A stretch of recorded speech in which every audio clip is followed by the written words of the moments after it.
Alors bonjour, aujourd'hui je vais faire une vidéo sur ce que nous allons vivre en fin du mois de décembre, c'est-à-dire les fêtes de Noël. Et de ce que j'entends, et ce que j'entends chaque année, c'est que la plupart du temps, les fêtes de Noël sont anxiogènes.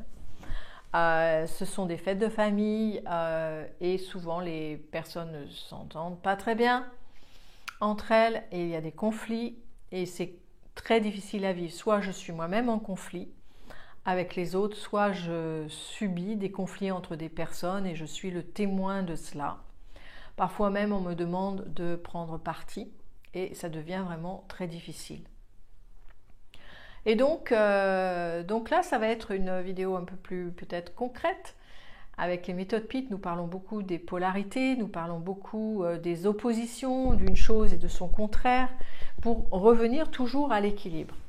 Et pour revenir à l'équilibre, l'équilibre est à l'intérieur de soi. Si je suis issu d'un milieu familial où j'ai des réunions de famille très difficiles, comment est-ce que je peux trouver et garder l'équilibre en moi? D'abord, toujours en moi. Donc ça, c'est la question. Trouver l'équilibre, c'est justement sortir des extrêmes avec des émotions de colère pour rechercher la paix, de tristesse pour rechercher la joie. Donc comment je peux revenir dans un équilibre intérieur sans me décentrer, sans que mon énergie soit utilisée au maximum et je rentre chez moi, je suis complètement épuisée. Donc voilà, donc on va regarder un petit peu dans le détail comment ces fêtes de Noël peuvent être abordées de manière plus harmonieuse pour nous, de manière plus paisible pour nous et qu'elles ne soient pas pompantes mais ressourçantes. Alors, bien sûr, il y a plusieurs cas de figure dans ces rencontres familiales et notre rêve d'enfant, ce qu'on imagine que les autres vivent ou ce qu'on a nous-mêmes vécu enfant, on voudrait qu'elle soit lumineuse, harmonieuse, que ça scintille de joie et avec les cadeaux, avec la joie de vivre, etc. Alors on s'imagine que les autres vivent ça. Moi, ce que j'entends aujourd'hui, c'est que les autres ne vivent pas forcément ça, mais la majorité des gens ne le vivent pas d'ailleurs. C'est assez compliqué les réunions de famille. Mais si vous vivez des réunions de famille, des fêtes de Noël harmonieuses et joyeuses, alors bravo, c'est formidable et cette vidéo ne va pas forcément vous intéresser. Par contre, si chaque année vous êtes tendu, vous vous sentez anxieux à l'idée de revoir ou rencontrer à nouveau certaines personnes avec lesquelles c'est difficile pour vous, alors on va regarder ça un petit peu plus en détail. Donc il y a plusieurs cas de figure dans l'entente entre les personnes. Souvent la famille, c'est les parents, les enfants, les oncles, tantes et cousins. Donc ce sont des personnes que l'on a côtoyées quasiment depuis le début de notre vie. Et ce sont des personnes avec lesquelles on a vécu un certain nombre de choses. Donc ce qui est vécu lors de la journée de Noël ou la veille est quelque chose de récurrent et qui date de notre enfance. Donc la première question à se poser, c'est: qu'est-ce que j'appréhende? J'appréhende qu'il se passe quoi? Et c'est important que vous nommiez précisément là où les choses que vous appréhendez. Que Pierre se dispute avec Paul. Que ça soit toujours les mêmes types de disputes. Que ma mère critique mon frère et me mette sur un piédestal. Ou l'inverse, je sois critiquée par ma mère et que mon frère soit mis sur un piédestal. Différents éléments de communication entre les personnes, et ça date depuis votre enfance. Donc vous appréhendez qu'il se passe quoi précisément? D'une part, peut-être vous pourriez appréhender que deux personnes de votre famille se disputent et qu'on vous demande de prendre parti. Ou que vous, en posture de sauveur, que vous êtes la plupart du temps parce que vous l'avez été dès votre enfance, immédiatement vous commencez à jouer les médiateurs entre deux personnes qui ne s'entendent pas. Donc, quelle que soit la nature de votre appréhension, vous la notez et vous en prenez conscience. Et par rapport à ce problème que vous appréhendez, à la place, sur ce problème, sur ce sujet, à la place, qu'est-ce que vous aimeriez vivre? Donc, par exemple, que ces deux personnes, Pierre et Paul, ne se disputent plus. Ok? Maintenant, pour que Pierre et Paul ne se disputent plus, c'est pas forcément quelque chose que vous pouvez changer parce que ça leur appartient. Mais par contre, si Pierre et Paul se disputent, quelle est votre posture? Si vous intervenez dans ce conflit et que parfois, comme la roue tourne toujours dans les conflits entre les personnes, à un moment donné, ils se retournent contre vous et ils vous accusent de quelque chose. Et donc là, il y a une histoire de règlement de compte qui commence à se profiler à l'horizon et vous vous retrouvez piégé. Donc, qu'est-ce que vous n'avez pas aimé autour de ce conflit? Peut-être parce que vous êtes senti piégé dans quelque chose qui ne vous appartenait pas, auquel cas, qu'est-ce que vous devez faire maintenant pour ne pas vous retrouver piégé? Donc, il y a plusieurs manières de faire diversion dans les conversations. Si vous êtes attaqué directement, ou votre mère vous dit, ou votre père vous dit « Oh mais ça, toi, de toute façon, tu n'arriveras pas à rien, tu n'as jamais un boulot, tu restes jamais au même endroit, tu n'es pas stable, tu ne gagnes pas assez d'argent, comment veux-tu arriver dans ta vie, qu'est-ce que tu vas devenir plus tard, etc. » Donc, s'il y a des commentaires très négatifs et dévalorisants à votre encontre, ou que deux personnes sont en conflit et vous prennent en otage dans leur conflit, il y a des stratégies pour faire diversion. Les stratégies pour faire diversion, c'est ne pas répondre à ce qui se passe, ne pas intervenir, ne pas réagir. Et si vous n'en pouvez plus sur votre chaise et que ça vous démange au plus haut point de réagir et d'intervenir, à ce moment-là, quittez la pièce. Partez faire un truc dans la cuisine, surtout que c'est un repas de fête, donc en général on fait beaucoup à manger, donc il y a beaucoup de choses à faire dans la cuisine. Donc partez dans la cuisine, chercher du pain, ou voilà, allez aux toilettes. Et s'il y a des enfants, jouez avec un enfant. Bon, ça c'est trois idées que j'ai, et c'est trois choses que j'ai appliquées moi-même dans ma vie, de faire diversion. Et une des choses que j'ai toujours faites, c'est que j'avais une envie soudaine d'aller aux toilettes. Et donc du coup, assise dans la salle des toilettes où normalement on est seul, à ce moment-là, je me pose la question, qu'est-ce qui se passe? Comment je me sens? Je respire. Voilà. Je respire, je me calme. Pendant ce temps-là, l'histoire, elle continue ou pas à exister dans la salle. Mais moi, je suis sortie. Et une fois que je suis revenue dans mon centre, je peux revenir dans la pièce. Un autre moyen, c'est de faire diversion, changement de conversation. C'est-à-dire m'adresser à une toute autre personne. Au fait, toi, comment vas-tu? Comment vont tes enfants? Comment va ton travail? Quel genre de sport tu fais? Enfin, une activité, une question sur une activité de la personne. Ça, c'est la solution. Le sentiment d'appréhension que l'on a en pensant aux fêtes, bon là j'utilise les fêtes de Noël parce que c'est quelque chose qui est très difficile à vivre là, pour la plupart, parce que ça date de notre enfance. Et là on est véritablement récupéré dans notre mode enfant, où nous avons vécu X choses et vis-à-vis desquelles on ne pouvait rien faire. Et ce qui est très intéressant, c'est que quand je me retrouve à la table en réunion de famille, en fait tous les personnages se retrouvent 10, 20, 30, 40 ans en arrière, en posture d'enfant et impuissants à agir, réagir en adulte.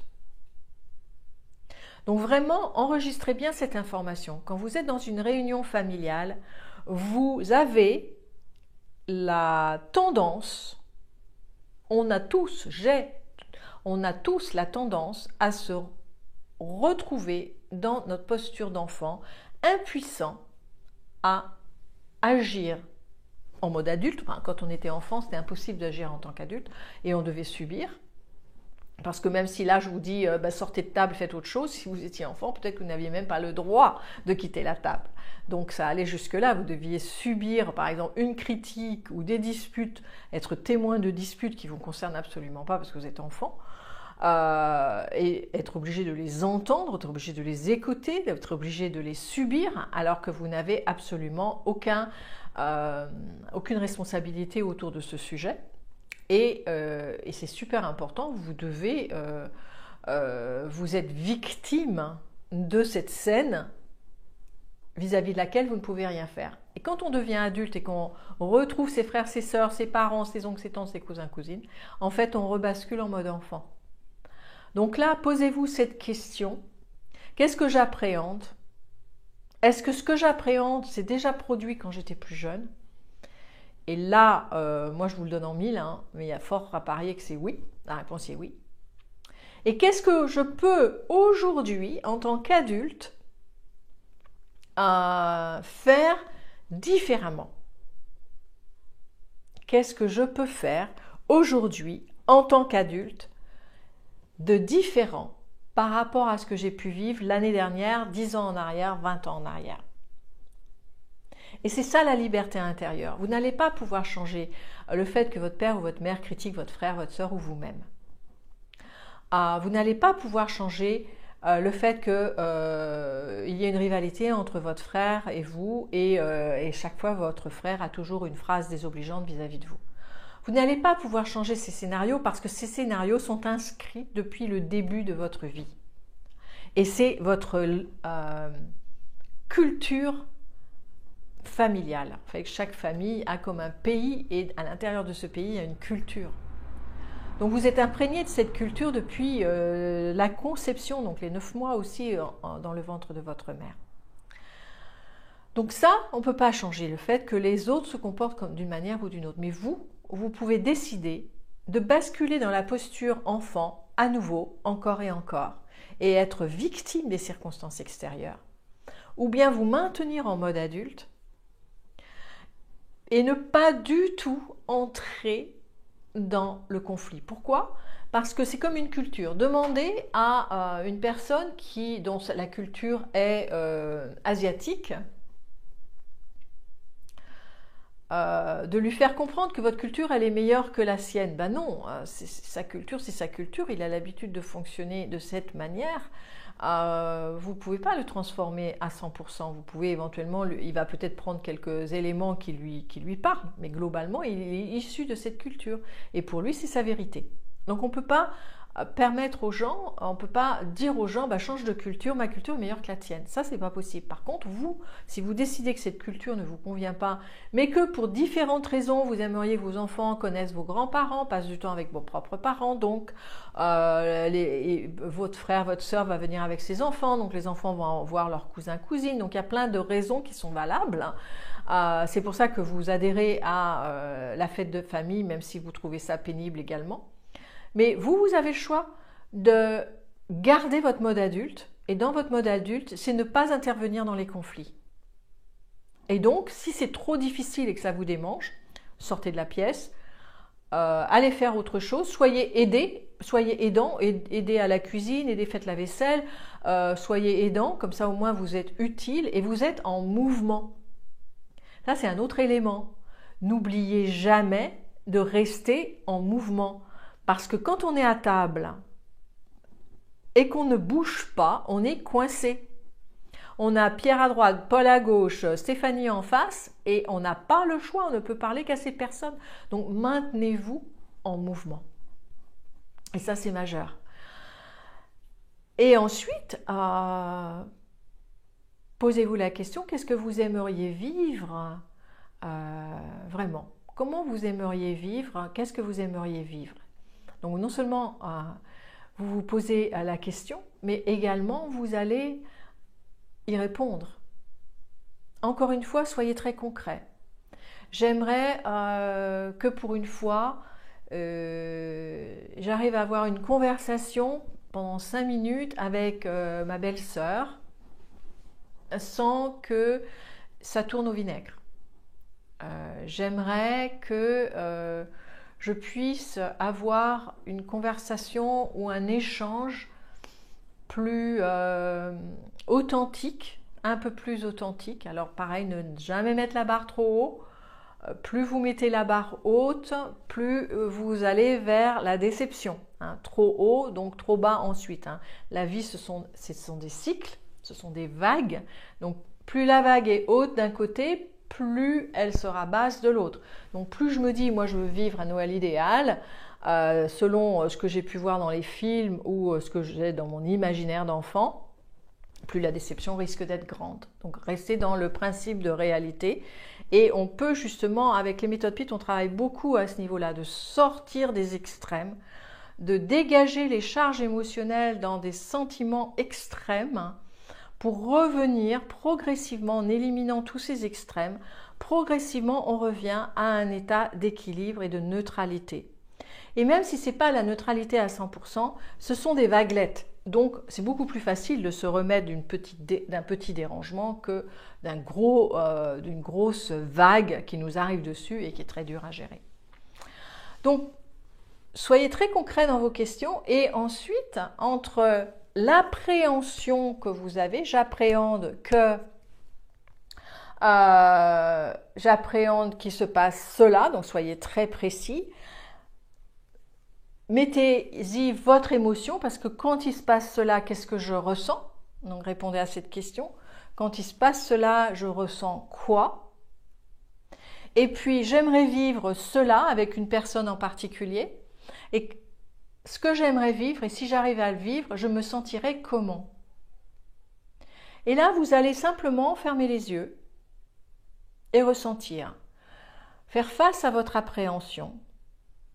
Je ressens cette appréhension. J'appréhende que mon frère me lance un pic qui me blesse profondément. Qui me lance le pic, mais de toute façon, toi, on le sait, tu n'es pas capable de gagner de l'argent. Donc ressentez ce pic. Donc bien sûr, vous allez mettre votre exemple personnel. Et vous êtes blessé, vous êtes meurtri. Vous vous sentez humilié aussi.